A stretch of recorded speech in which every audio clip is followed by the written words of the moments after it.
योगी सरकार में उत्तर प्रदेश में प्रमाणित ड्राइविंग प्रशिक्षण केंद्र एडीटीसी खोलने की प्रक्रिया को पूरी तरह ऑनलाइन कर दिया गया है।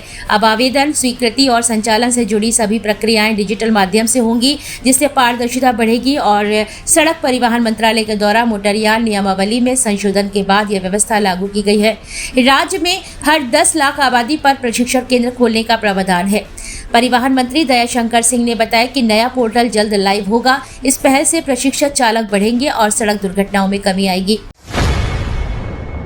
यूपी के मुख्य सचिव ने विकास कार्यों में तेजी लाने के दिए निर्देश।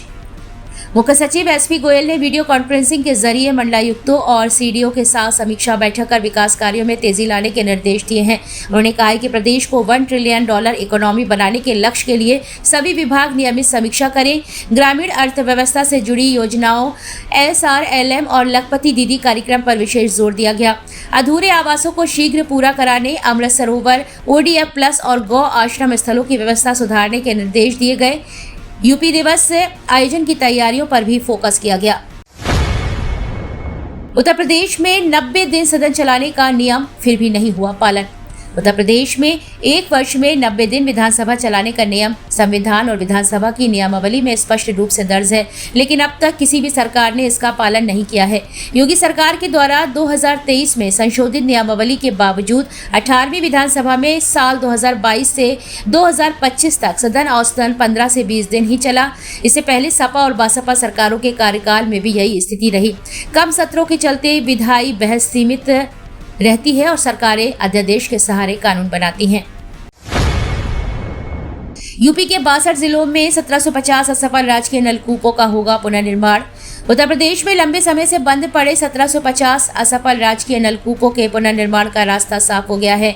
561.20 करोड़ रुपए की इस नाबार्ड पोषित परियोजना के लिए 54.85 करोड़ रुपए की पहली किश्त जारी कर दी गई है। परियोजना से 62 जिलों में 1,75,000 हेक्टेयर क्षेत्र की सिंचाई क्षमता बहाल होगी और करीब 2.39 लाख किसानों को सीधा लाभ मिलेगा। नहर विहीन और सीमित सिंचाई सुविधा वाले क्षेत्रों को प्राथमिकता दी गई है। उत्तर प्रदेश में 1076 भूमिहीन किसानों को मिली उपजाऊ जमीन, ग्रामीण अर्थव्यवस्था को नई मजबूती। उत्तर प्रदेश सरकार ने भूमि सुधार के क्षेत्र में बड़ी उपलब्धि हासिल करते हुए 1076 भूमिहीन किसानों को 151.80 हेक्टेयर उपजाऊ कृषि भूमि आवंटित की है।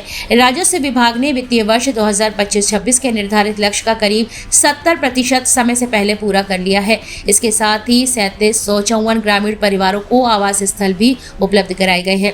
इस पहल से गरीब और भूमिहीन परिवारों की आय बढ़ेगी, सामाजिक सुरक्षा मजबूत होगी और ग्रामीण अर्थव्यवस्था को नई गति मिलेगी। यूपी सरकार ने लॉन्च किया कौशल दिशा ऑनलाइन लर्निंग प्लेटफॉर्म। मुख्यमंत्री योगी आदित्यनाथ के नेतृत्व में उत्तर प्रदेश सरकार ने युवाओं को आत्मनिर्भर बनाने के लिए कौशल दिशा ऑनलाइन लर्निंग प्लेटफॉर्म लॉन्च किया है। यह पोर्टल ग्रामीण और आर्थिक रूप से कमजोर युवाओं को डिजिटल माध्यम से रोजगारोन्मुख प्रशिक्षण देगा।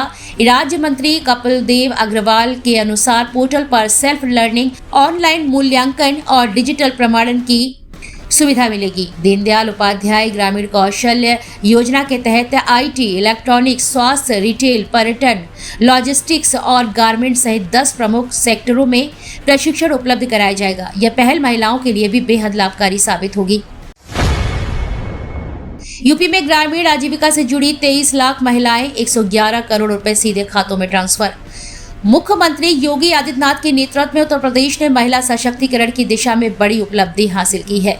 वित्तीय वर्ष 2025-26 में ग्रामीण आजीविका से 23 लाख से अधिक महिलाएं जुड़ी हैं। इनमें से 32,000 से ज्यादा महिलाएं महिला मेट के रूप में कार्य कर रही हैं। इनके मानदेय के रूप में 111 करोड़ रुपए से अधिक की राशि सीधे बैंक खातों में ट्रांसफर की गई है। मानव दिवस सृजन में महिलाओं की भागीदारी 43% तक पहुंच गई है, जिससे ग्रामीण अर्थव्यवस्था को नई मजबूती मिली है। यूपी के शिक्षा मित्रों की लॉटरी, घर के पास वाले स्कूल में मिलेगी पोस्टिंग। उत्तर प्रदेश के शिक्षा मित्रों के लिए राहत भरी खबर है। महानिदेशक स्कूल शिक्षा ने सभी जिलाधिकारियों और बीएसए को निर्देश दिए हैं कि शिक्षा मित्रों की तैनाती और एडजस्टमेंट मानवीय आधार पर की जाए। अब शिक्षा मित्रों को घर के पास या जरूरतमंद स्कूलों में समायोजित किया जाएगा। विवाहित महिला शिक्षा मित्रों को ससुराल के पास पोस्टिंग में प्राथमिकता मिलेगी। वहीं गंभीर बीमारी या दिव्यांगता वाले शिक्षा मित्रों को भी राहत दी जाएगी। डीएम की अध्यक्षता में सीमित बनाकर प्रक्रिया पारदर्शी ढंग से पूरी की जाएगी। राहुल गांधी ने मनरेगा के समर्थन में लोगों से एकजुट होने का आह्वान किया है। कांग्रेस के पूर्व अध्यक्ष राहुल गांधी ने मनरेगा के स्थान पर लाए गए विकसित भारत जी राम जी अधिनियम को लेकर केंद्र सरकार और भाजपा पर तीखा हमला किया है। मनरेगा बचाओ मोर्चा कार्यक्रम में उन्होंने कहा कि मनरेगा गरीबों को 100 दिन के रोजगार का अधिकार देता था, जिसे अब खत्म करने की कोशिश हो रही है। राहुल गांधी ने आरोप लगाया है कि भाजपा एक केंद्रीकृत सत्ता वाला भारत चाहती है। उन्होंने किसानों के आंदोलन का जिक्र करते हुए कहा कि जैसे किसानों ने कानून रद्द कराए, वैसे ही मजदूरों को भी एकजुट होकर सरकार के खिलाफ खड़ा होना होगा। अपर्णा यादव का होगा तलाक, प्रतीक यादव ने विवादित पोस्ट पर तोड़ी चुप्पी। भाजपा नेत्री अपर्णा यादव से जुड़े सोशल मीडिया विवाद पर उनके पति प्रतीक यादव ने पहली बार प्रतिक्रिया दी है। इंस्टाग्राम पर अपर्णा यादव के खिलाफ किए गए आपत्तिजनक पोस्ट को लेकर उठे सवालों पर प्रतीक यादव ने इसे निजी मामला बताते हुए कोई विस्तृत टिप्पणी करने से इनकार किया है। उन्होंने ना तो अकाउंट हैक होने की पुष्टि की है और न ही आरोपों का खंडन किया है। उनके इस बयान से स्पष्ट हुआ है कि पोस्ट उनके ही अकाउंट से किए गए थे। फिलहाल अपर्णा यादव की ओर से कोई बयान सामने नहीं आया है और तलाक की अटकलें केवल चर्चाओं तक सीमित है। कब होगा यूपी मंत्रिमंडल विस्तार? राष्ट्रीय अध्यक्ष चुनाव के बाद सुगबुगाहट तेज। भाजपा के नए राष्ट्रीय अध्यक्ष नितिन नवीन के कार्यभार संभालते ही यूपी मंत्रिमंडल विस्तार की चर्चा तेज हो गई है। 2027 विधानसभा चुनाव से पहले योगी सरकार में बड़ा बदलाव संभव माना जा रहा है। सूत्रों के मुताबिक फरवरी के अंत या मार्च के पहले सप्ताह में कैबिनेट विस्तार हो सकता है। फिलहाल 6 मंत्री पद खाली हैं और कुछ मौजूदा मंत्रियों को हटाया भी जा सकता है। सीएम योगी आदित्यनाथ जल्द दिल्ली जाकर आलाकमान से अंतिम सहमति ले सकते हैं। जातीय और क्षेत्रीय संतुलन पर खास जोर रहेगा।